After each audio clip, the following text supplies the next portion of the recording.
బంగారు కుటుంబం, అదేవిధంగా మార్గదర్శి వారిద్దరూ కూడా ఈరోజు గౌరవ ముఖ్యమంత్రి వర్యులు వారితో వారి యొక్క అభిప్రాయాలను పంచుకోవాలని అనుకుంటూ ఉన్నారు. ముందుగా బంగారు కుటుంబానికి సంబంధించి నాగవేణి గారు వారిని మాట్లాడవలసిందిగా కోరుతున్నాం. వారి యొక్క మార్గదర్శి గారు తాతాబాబు గారు. నమస్కారం సార్, నా పేరు నాగవేణి సార్. మాది చాంవరం గ్రామం సార్, తుని మండలం. నాకు పెళ్ళై 3 సంవత్సరాలకే నా భర్త చనిపోయాడు సార్. నాకు ఒక బాబున్నాడు సార్. నాకు మా అబ్బాయి చనిపోయి మా ఆయన చనిపోయిన తర్వాత నాకు మీ ప్రభుత్వంలో పెన్షన్ వచ్చింది సార్. మా మామయ్య గారు కూడా చనిపోయారు, మా అత్తయ్య గారికి పెన్షన్ కూడా వచ్చింది సార్. ఆ పెన్షన్తో నేను మా అత్తయ్య ఫ్యామిలీని నడిపిస్తున్నాను సార్. ఇప్పుడు ఆర్థిక సహాయం కావాలని నేను P4 అనే స్కీమ్ ద్వారా పరవాడ తాతబాబు గారిని సంప్రదించాను సార్. నాకు ఆయన సాయం చేయడానికి ముందుకు వచ్చారు సార్. నాకు P4 ద్వారా నాకు ఆర్థిక సాయం చేయడానికి మా అబ్బాయికి బుక్స్ కానీ బట్టలు కానీ అవి చేయడానికి ముందుకు వచ్చారు సార్. ఆయనకు నా ధన్యవాదాలు తెలుపుతున్నాను సార్. ఈ స్కీమ్ ద్వారా నేను ఆర్థిక సాయం పొందినందుకు నేను చాలా కృతజ్ఞతలు తెలుపుతున్నాను సార్. Thank you sir.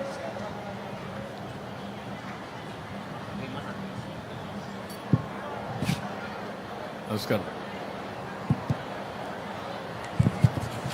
చెప్పండి, మాట్లాడండి. ఈ దేశంలో మొట్టమొదటిసారిగా ఐటీ విప్లవం తీసుకొచ్చిన ఆరాధ్యులు, స్వర్ణాంధ్ర ఆరాధ్యులైనటువంటి మన గౌరవ ముఖ్యమంత్రి నారా చంద్రబాబు నాయుడు గారికి నా హృదయపూర్వక ధన్యవాదాలు. అలాగే ఈ వేదికను అలంకరించిన పెద్దలందరికీ నా ధన్యవాదాలు. అలాగే ప్రాంగణంలో ఉన్న వారి అందరికీ నా ధన్యవాదాలు. నేను పరవాడ తాతబాబు,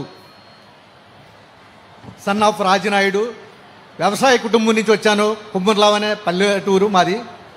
నేను BA వరకు చదువుకున్నాను. తునిలో వ్యాపారం స్థాపించి నా కాళ్ళ మీద నేను నిలబడి అందరికీ జీవనోపాధిని నాకు తోచిన వాళ్ళకి ఇవ్వడం అలవాటు. మొట్టమొదటి నుంచి కూడా సామాజిక సేవ నా స్పృహ. అది ఒక ప్లాట్ఫారం ఎన్నుకోవాలనే ఉద్దేశంతో లైనిజంలో జాయిన్ అయ్యాను. లైనిజంలో నాకు ఇంటర్నేషనల్ అవార్డు కూడా, ప్రెసిడెంట్ మెంబర్షిప్ అవార్డు కూడా వచ్చింది. ఇంటర్నేషనల్ అవార్డు గ్రహీతను కూడా. అప్పటి నుంచి కూడా సేవా కార్యక్రమాలు అంటే నాకు ఎంతో ఇష్టం. అలాగే ఎలియన్స్ క్లబ్ ఇండియాలో స్థాపించిన క్లబ్లో కూడా నేను ఉన్నాను. అలాగే తర్వాత రాజకీయాల్లో కూడా ఉన్నాను. నేను తెలుగుదేశంలో యాక్టివ్ మెంబర్ని కూడా. మన దివ్యమ్మ ఆధ్వర్యంలో నేను పనిచేస్తున్నాను కూడా. అయితే ఈ P4 కార్యక్రమం మన ముఖ్యమంత్రి గారు ప్రవేశపెట్టారు. ఒక కుటుంబం, ఒక ఎంటర్‌ప్రెన్యూర్, పారిశ్రామికవేత్తలు అవ్వాలి, ఈ పేదరికం అంతా నిర్మూలించాలి, ఈ ఫలాలందరూ కూడా అంది ప్రతి వాళ్ళు పెద్దలు అవ్వాలి, అందరికీ ఆర్థిక స్వావలంబన కావాలి, సాధకారిత కావాలనే ఉద్దేశంతో వారు ఈ ప్రవేశపెట్టిన ఈ పథకానికి అవేర్ అయ్యి నేను ఈ నాగమణి అనే సామవరం గ్రామం నుంచి వచ్చిన ఈ నాగమణి 10th క్లాస్ వరకు చదువుకున్నాను. అమ్మాయి ఇంటరాక్ట్ అయ్యాను నేను. ఆ అబ్బాయికి ఒక 2వ తరగతి చదువుకునే పిల్లవాడు కూడా ఉన్నారు. వారికి ఏ ఆధారమూ లేదు. ఆధారం లేదు కాబట్టి అమ్మ నీకు నేను ఏదైనా వ్యాపారం పెట్టుకో, చిన్నది కుటుంబించిన అది వచ్చిన్నది, కుటుంబించిన వాటికి కావాల్సిన సదుపాయం అన్నీ నేను చేస్తానని చెప్పాను. అలాగే వాళ్ళకి ఫ్యామిలీకి కావాల్సిన ఆ పిల్లవాడి చదువు కానీ ఇదే విషయంలో కూడా నేను ఆదుకుంటానని చెప్పి ఆ అమ్మాయికి భరోసా ఇచ్చాను. ఇదంతా చేయడానికి మన ప్రీతమ ముఖ్యమంత్రులు వారి యొక్క ఆదేశాలు అని కాదు, అందరూ కూడా మనం ఇన్స్పైర్ అయ్యి ఈ కార్యక్రమంలో భాగస్వాములు అయ్యి మనం కూడా అందరినీ పేదవాళ్ళని కూడా వాళ్ళ ఎదుగుదలకు మనం తోడ్పడాలనే కృతనిశ్చయంతో ఈ కార్యక్రమాన్ని నేను తీసుకున్నాను. ఈ అవకాశం ఇచ్చిన ఈ ప్రజావేదిక, ఇప్పుడు మెయిన్గా ఇది ఒక వినూత్నమైన కార్యక్రమానికి శ్రీకారం చుట్టాం. నేను ఇచ్చే సంక్షేమ కార్యక్రమాలు మీకు చెప్తాను, అభివృద్ధి ఏం చేస్తున్నామో కూడా మీకు ఎక్స్ప్లెయిన్ చేస్తాను. అదే సమయంలో ఎంత అభివృద్ధి చేసినా, ఎంత సంక్షేమం ఇచ్చినా మీలో ఉండే శక్తి సామర్థ్యాలు బయట తీసుకురావాలన్నా మీకు అండగా ఉండాలంటే ఏం చేయాలని ఆలోచించాను. మామూలుగా ఈరోజు ప్రభుత్వంలో మీరు చూస్తే P3 అని ఉంటుంది. కొంచెం వెనక్కిరండి మీరంతా, కొంచెం వెనక్కిరండి. P3 అనే కార్యక్రమం ఉంది, అంటే పబ్లిక్ ప్రైవేట్ పార్ట్నర్షిప్. ఇప్పుడు ఒక రోడ్డు వేశారు ఇక్కడ, నేషనల్ హైవే. అది ఒక ప్రైవేట్ వ్యక్తి వేశాడు, టోల్ కలెక్ట్ చేస్తాడు. కానీ తెచ్చిన అప్పు కట్టేసి మనకు మెరుగైన సదుపాయం. ఒకప్పుడు ఈ నేషనల్ హైవేలో పోవాలంటే 20 ఏళ్లకు మునుపు ఏమాత్రం కూడా పోయే పరిస్థితి లేదు. ఈరోజు అలాంటిది ఎక్కడ కూడా గుంతలు లేని రోడ్డు, 6 లేను 8 లేను, అవసరమైతే 14 లేన్లు కూడా వేసి సుజావుగా ప్రయాణ సౌకర్యం వచ్చే పరిస్థితి వచ్చింది. ఒకటే కాదు, ఒకప్పుడు మీ దగ్గర ఫోన్లు ఉండేటివి కాదు, నన్ను ఎగతాళి చేశారు అప్పట్లో. ఇప్పుడు మీరు చూసి అందరి దగ్గర సెల్ ఫోన్లు ఉన్నాయి.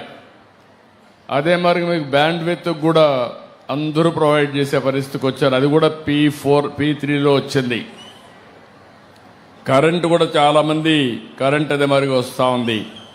అంటే ఇక్కడ గుర్తుపెట్టుకోవాల్సిందే, మీరందరూ P3 వల్ల, వ్యాపారాల వల్ల తెలివితేటలుండడం పైకి వచ్చారు. కానీ ఇప్పటికి కూడా సమాజంలో కొంతమంది అట్టడుగునే ఉన్నారు. మనం ఆర్థిక సంస్కరణలు తీసుకొచ్చాం, సంపద సృష్టించాం, ఆర్థిక అసమానతలు పెరుగుతున్నాయి.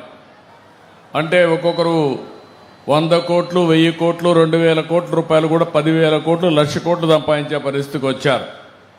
కొంతమంది 3 పూట్ల తిండి లేకుండా ఇప్పుడే ఇక్కడ నాగవణిని చూశారు. చిన్న వయసు, కానీ భర్త చనిపోయాడు. అక్కడి నుంచి ఒక అబ్బాయి ఉన్నాడు, అత్త ఉంది. కానీ ఈరోజు ఆ అమ్మాయికి ఎలాంటి అండ లేదు. అలాంటప్పుడు నేను ఆలోచించింది, ఒక వినూత్నమైన కార్యక్రమానికి P4 అని నేమ్ పెట్టి MBK అన్నాను, మార్గదర్శి బంగారు కుటుంబం.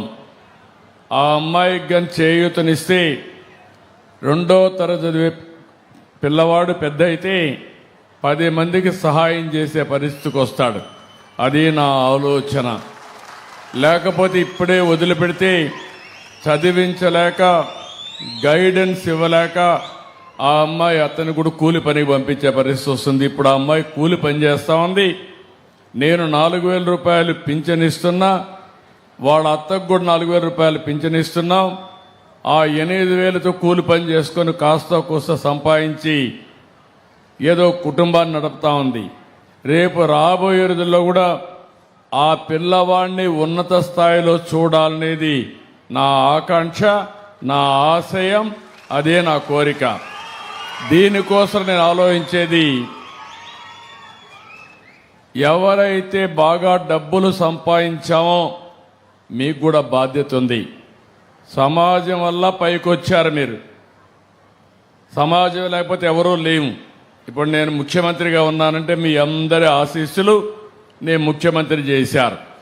అలాంటప్పుడు నేను ఆలోచించేది, మళ్ళీ నేను ఒక వినూత్నమైన కార్యక్రమం 5 ఏళ్ళు పడుతుందా, 10 ఏళ్ళు పడుతుందా, 20 ఏళ్ళు పడుతుందా, నా ఆశయం అయితే ఆర్థిక పేదరికం లేని సమాజం, రెండోది ఆర్థిక అసమానతలు తగ్గించే విధానానికి రూపకల్పన. అందరికీ మెరుగైన జీవన ప్రమాణాలు ఉండాలి.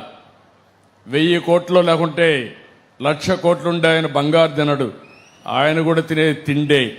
ఆయన కూడా షుగర్ వ్యాధి ఉంటే తిండి కూడా సరిగా తినలేడు. కనీసం మీరు తిరిగి అరిగించుకునే శక్తి మీకుంది, వాళ్ళకి ఆ శక్తి కూడా లేదు. అందుకే అందరికీ సమాన అవకాశాలు ఇవ్వాలి. నేను ఇక్కడే ఉండే మార్గదర్శిని కోరుతున్నా, తమ్ముడు, ఆ అమ్మాయి కుట్టు మిషన్తో ఆపేయడం కాదు నా ఉద్దేశం. పిల్లవాడిని బాగా చదివించాలి. ఆ అమ్మాయి కూడా చిన్న వయసు, 10th క్లాస్ పాస్ అయింది. అవసరమైతే ఆ అమ్మాయిని కూడా ప్రోత్సహించి ఇంటర్మీడియట్ కానీ ఆన్లైన్లో కూడా చదువుకోవచ్చు. ఇంటికాడ ఫ్రీగా ఉన్నప్పుడమ్మా మీ అబ్బాయి చదువుకోవడమే కాదు, నువ్వు కూడా చదువుకోవాలి. పిల్లవాడితో సమానంగా నువ్వు కూడా చదువుకొని 10th క్లాస్ ఇంటర్మీడియట్ కూడా పాస్ అయితే ఇక్కడ చాలా ఇండస్ట్రీస్ వచ్చాయి, అందులో ఉద్యోగాలు కూడా వస్తాయి. ఒకరోజు నిన్ను చూడాలనుకుంటున్నా. నువ్వు మళ్ళా టీచర్గా తయారయ్యి నీ కొడుక్కి చదువు చెప్పే పరిస్థితి నువ్వు రావాలనేది నా ఆకాంక్ష. అలాంటి వినూత్నమైన కార్యక్రమాలకు ముందుకు పోవాలి. మీరు కూడా నాకు కావాల్సింది ఏదో ఆ అమ్మాయిని కోరికలను కూడా లేకుండా చేయకుండా, అంటే ఇన్ ది సెన్స్ ఆ అమ్మాయికి భవిష్యత్తు మీద ఆశ ఉండాలి. మీరు ఆ పిల్లవాడిని బాగా చదివించడం, ఆ అమ్మాయికి కూడా ఆదాయం వచ్చే మార్గాలు నిరంతరం మీరు నేర్పించడం, మీ కుటుంబంతో సమానంగా వీళ్ళని కూడా మీ తమ్ముడు కుటుంబం అనుకుంటారా, లేకుంటే మీ బంధువుల కుటుంబం అనుకుంటారా, మీ పిల్లలతో సమానంగా ఆవిడని కూడా పైకి తేవాల్సింది నేను కోరుతున్నా. అలాంటి ప్రణాళిక తయారు చేయాలి. ఓకే, తప్పనిసరి. నమ్మకమేనా? నమ్మకం. నేను మానిటర్ చేస్తా ఉంటా ఇవన్నీ. ఓకే, తప్పనిసరి. ఈరోజు తునికి వచ్చినప్పుడు ఇక్కడ మీటింగ్లో మాట్లాడని రికార్డ్ చేస్తారు. కంప్యూటర్ ఆన్ చేసి చూస్తే తాతయ్య ఏం చెప్పారు, నాగవణి ఏం చెప్పింది, మొత్తం రికార్డు ఉంటుంది. మళ్ళా నువ్వు కానీ నా దగ్గర చెప్పేసి మళ్ళా నువ్వు కోల్డ్ ఫీడ్ డెవలప్ చేసుకుంటే కరెక్ట్గా చేస్తానంటావా? చేస్తాను. నమ్మకమేనా? నమ్మకం సార్. Okay, good. అది స్పిరిట్. ఇక్కడ నేను మిగిలిన విషయాలు ఎక్స్ప్లెయిన్ కూర్చోమన్నా. Thank you. నువ్వు కూడా నేర్చుకుంటావమ్మా. అబ్బాయిని బాగా చదివించి బాధపడద్దు. ఓసారి విధి సక్రమంగా చేయనప్పుడే ధైర్యం కావాలి. సవాళ్ళు అందరికీ వస్తాయి. సవాళ్ళను అధిగమిస్తే మనం ముందుకు పోయే పరిస్థితి వస్తుంది. వచ్చిన సమస్యని తలుచుకొని బాధపడితే నువ్వు ముందుకు పోలేవు. ఈ విషయం కూడా గుర్తుపెట్టుకోవాల్సిందే కోరుతున్నా. థ్యాంక్ యూ అమ్మా. కూర్చోండి.